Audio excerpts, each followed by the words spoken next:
pagi Bu Kiki. Apa kabarnya? Baik. Baik, iya. Hari ini tidak ada jamnya? Nggak ada jam. Tidak ada jam, ya. Saya minta waktunya sebentar ya, terkait dengan kegiatan observasi kelas yang akan dilaksanakan ya. Jadi Bu, ada jadwal, kapan ada jadwal fisika? Hari Selasa, Bu. Selasa. Hari Selasa, tanggal berapa itu ya? Selasa 18 ya? 18.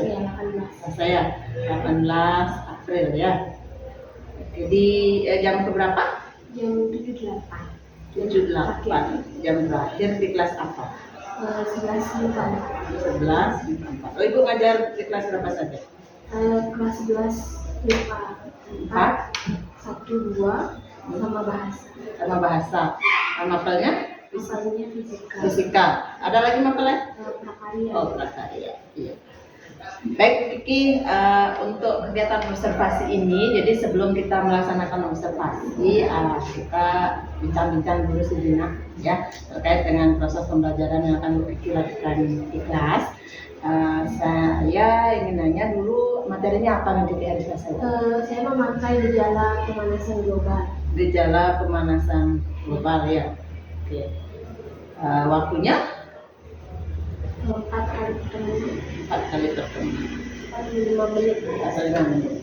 Tujuan pembelajarannya? Tujuannya di sini saya melalui pembelajaran kooperatif, siswa mampu menganalisis gejala pemanasan global. Pembelajaran kooperatif, siswa mampu menganalisis gejala pemanasan global. Pemanasan global, pasti dengan memakai kooperatif ya. Ya. Oke. Kemudian dari penerapan pembelajaran kooperatif itu, area apa yang ingin dikembangkan dari proses pembelajaran itu? Saya sih makanya maunya penguasaan kognitif kemampuannya, terus pembelajaran kognitifnya juga sifatnya, religius, terus bagaimana gotong royong terhadap kelompoknya misalkan nanti di kelas. Oh, berarti ada kognitif, ada non kognitif. Kognitifnya dititikkan pada penguasaan konsep atau aplikasi atau apa? Penguasaan konsep terus juga aplikasi dalam kehidupan sehari-hari. Ya, berarti di tujuan pembelajaran ada nggak tercantum itu? Di tujuannya Ada untuk diaplikasikan itu ada. Oke. Terus untuk non kognitif tadi disebutkan ya gotong royong, kalau gitu. Jujur, Iya. Jadi ingin menumbuhkan budaya positif ya di kelas ya dengan lewat pembelajaran ini ya. Oke, kemudian dalam prosesnya apa ada Ibu menerapkan pembelajaran berdiferensiasi? ada. Saya menggunakan pembelajaran diferensiasi itu pendekatannya sama model kooperatif learning, bagaimana menggunakan metode ceramah, terus tanya jawab, diskusi juga, demonstrasi, menggunakan eksperimen. Oh, berarti di prosesnya seperti itu ya. Kemudian kalau diferensiasi itu kan ada 3 ya. Ada namanya konten, ada proses, ada produk. Jadi kalau proses ya seperti tadi banyak metode yang digunakan kan. Kemudian kalau konten itu apa sih sumber belajarnya? Beragam enggak gitu? Saya memakai LKS, terus lingkungan sekitar juga, ya. terus surat kabar, buku, relevan tentang pemanasan global. Kalau video belum. Berarti alam sekitar sama LKS. Kemudian berarti yang berbentuk teks ya. Oke. Terus kalau produknya? Kalau produknya saya pakainya maunya sih LKS. Berbasis LKS berarti masih tertulis semua ya. Oke. Baik, kemudian dari strategi yang dipilih itu ya kan ada saintifik, kemudian pendekatannya saintifik, kemudian modelnya kooperatif, metodenya ceramah, tanya jawab dan sebagainya. Menurut Ibu dengan penerapan pendekatan model dan metode ini bisa nggak mencapai pengembangan yang diinginkan?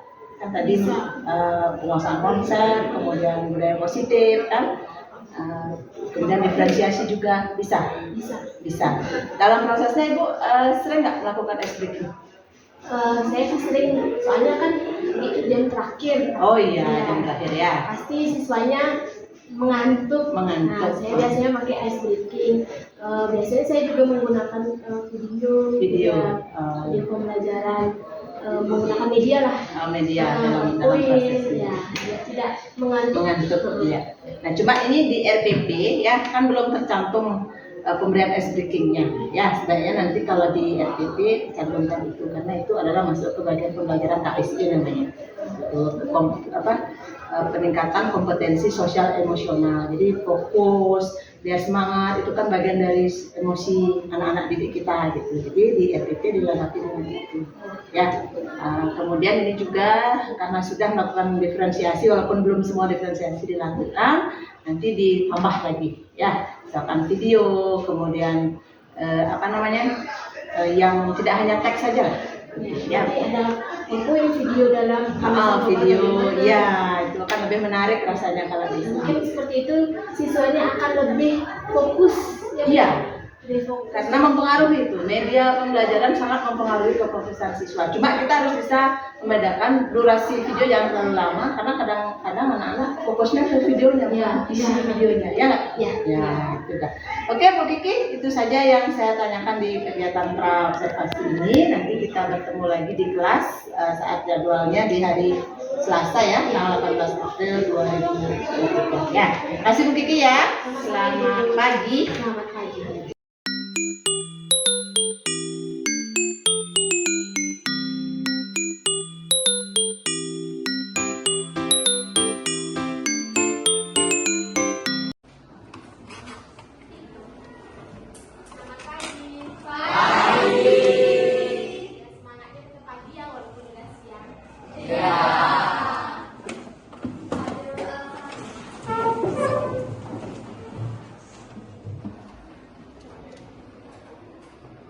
Ibu Kiki ya mengajar di sini, tapi tidak ibu yang ngajar. Ibu hanya mengamati bagaimana interaksi kelas ini ya saat diajar oleh Bu Kiki. Ya, jadi ibu kan sedang ikut pendidikan. Salah satu tugasnya adalah bagaimana mengobservasi kelas ya yang diajar oleh guru-guru lain yang tidak ikut pendidikan. Jadi kalian tidak usah terpengaruh. Ya, selamat belajar. Silakan Bu Kiki. Di sini saya akan absen kalian dulu ya. Ada yang sudah hadir hari ini? Ada. Siapa? Berabsen? Siswa mampu menganalisis bagaimana gejala pemanasan global, lalu juga bagaimana dampak bagi manusia. Nah, dalam tujuan ini kalian diharapkan untuk aktif, lalu juga saat kalian berdiskusi, kalian bisa berdiskusi dengan baik. Ini secara ada lagi selain ini, Pemanasan global adalah gejala peningkatan suhu permukaan bumi. ini dulu deh. Pemanasan global adalah suatu fenomena di mana naiknya pantainya. Jadi 90% es dunia itu sama dengan 61 meter. Jadi setiap 7 meter itu akan naik. Jadi bayangkan dari gempa tsunami Aceh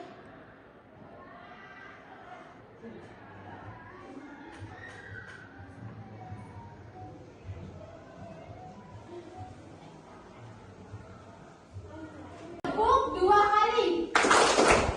Tepuk 3 kali. Tepuk 4 kali. ya HIV juga termasuk Omikron ya. Nah ini penyebab pemanasan global. Dari sini saya ambil angka 4. Ada efek rumah kaca, terus ada efek balik, ada terus ada nanti juga nanti kan ini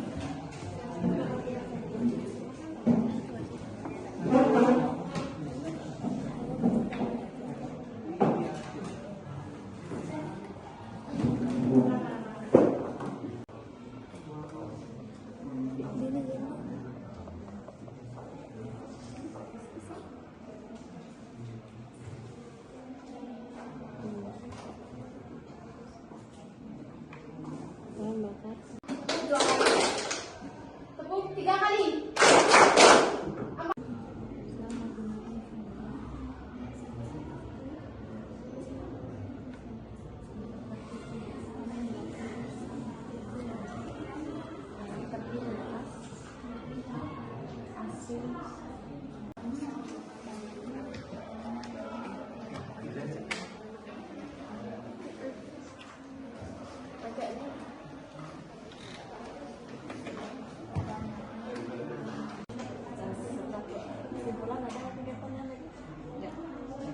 Itu aja. Hah? Penugasan. Udah ada. Ya. Ini berapa menit ya, Sir?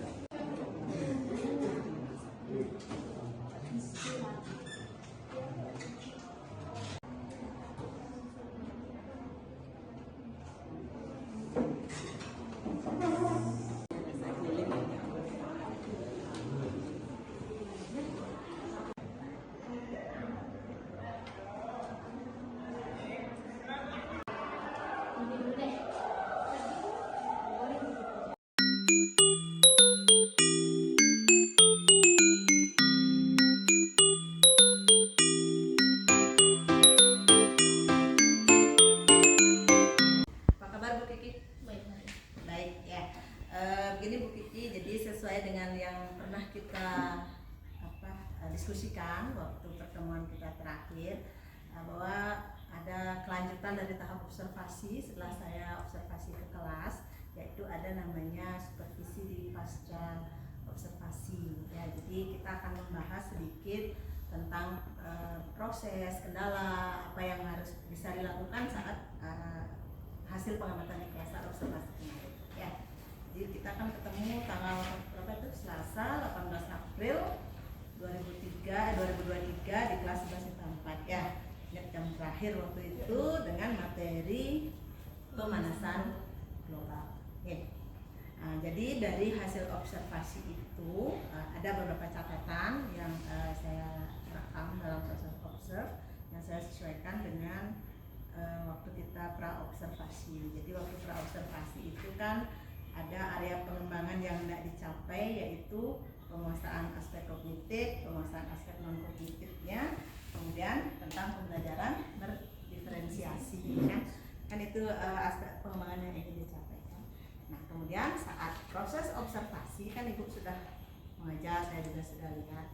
Mungkin bisa diceritakan menurut Ibu prosesnya gimana, halangannya gimana, apakah sudah sesuai dengan apa yang Ibu inginkan gitu dengan area pengembangan yang ingin dilakukan?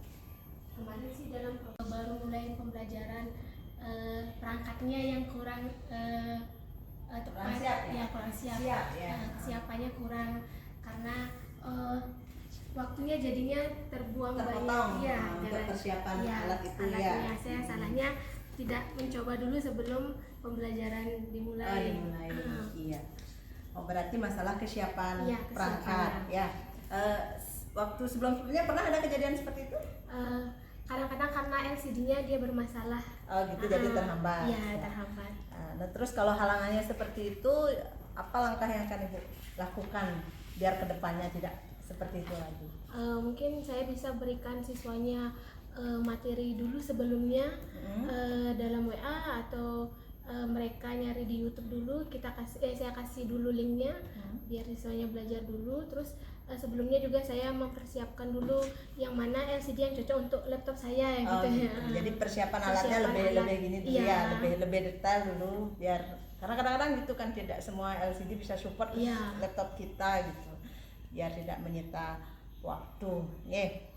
Ya itu juga kami amati waktu itu, ya lumayan terpotong kan waktunya, apalagi jam terakhir fokus siswa agak kurang gini lah, tidak sefokus waktu pagi hari kan jadinya.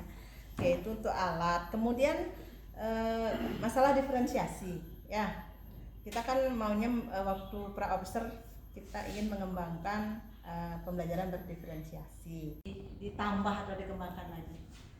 Kalau menurut saya sih dalam diferensiasi konten itu sebelumnya itu sebenarnya kita harus kasih dulu mereka konten sebelum di jam itu, ya. Itu terus nanti di akhirnya juga kasih konten khusus lah atau apa, biar siswanya juga lebih paham. Kalau misalnya dalam fisika kan tidak ada prakteknya langsung, mungkin ada simulasi, animasi yang bikin siswanya lebih paham tentang fisika.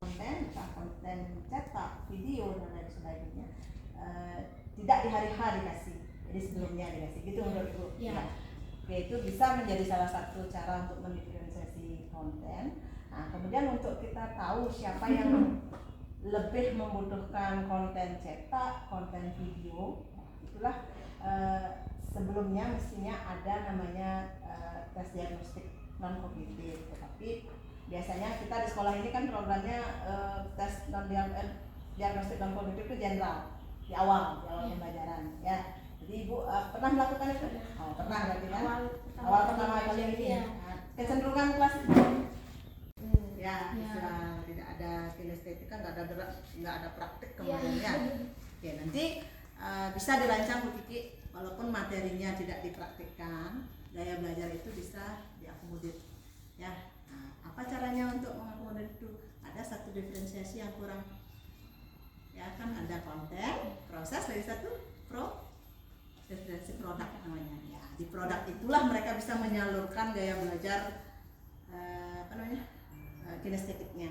Karena kalau diferensi produk, anak yang suka praktik gitu atau suka speak itu dia berbicara di depan gitu, atau membuat video, membuat vlog, itu biasanya mengatasi terkait dengan materi yang diberikan ya. Nah itu, nah kemudian satu hal lagi Bu, waktu saya observasi itu kan dari pendahuluan itu sudah tetap ada KSE-nya, saya lihat diintegrasi pembelajaran kompetensi sosial emosional. Jadi Bu berikan ice breaking gitu ya. Biasa melakukan ice breaking? Biasa, karena apalagi jam-jam terakhir itu ya, butuh ice breaking karena biar bisa fokus itu. Kalau ice breakingnya model itu aja?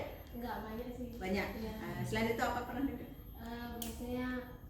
Biasanya sih kuis atau enggak tebak-tebakan gitu. juga. Ada perubahan semangat kalau dikasih ice breaking? Iya. Pasti lebih semangat, walaupun jam terakhir dia nggak apa-apa Bu, nggak apa-apa jam terakhir gitu. Oh gitu. Mereka.